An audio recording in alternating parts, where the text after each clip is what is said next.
Et non, ce n'est pas parce que tu te maries avec un Coréen ou une Coréenne que tu obtiens automatiquement un visa mariage. Bienvenue dans ma série La vraie vie en Corée et aujourd'hui on va parler d'un mythe autour du mariage. Être marié n'est pas suffisant.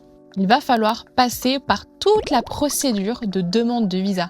Et sache que cette procédure, elle est très fastidieuse. Il va vraiment falloir te préparer psychologiquement. Sincèrement, quand j'ai remis mon dossier au KEVAC, c'était épais comme ça. Dans ce fameux dossier monumental, on va te demander énormément de preuves, énormément de justificatifs, énormément de traductions, d'apostilles. Et dans tous ces justificatifs et preuves à fournir, on va te demander bien sûr des preuves très détaillées de ta relation avec ton conjoint. Des photos de couple bien sûr, mais aussi avec votre famille. On va vous demander qui dans votre famille est au courant de votre relation, de votre mariage. Il me semble aussi qu'on vous demande le nombre de personnes qui étaient présentes à votre mariage. Ça, c'est dans le cas où vous avez déjà fait aussi votre fête, que ce soit au wedding hall ou dans un autre endroit. Avec mon mari, c'était le cas, donc on a pu noter dans cette section, il y avait 300 invités. C'est un gros mariage. On va vous demander des captures d'écran de vos conversations. Et puis, bien sûr, les justificatifs financiers de la part de ton conjoint. Et puis ensuite, tu rends ton dossier.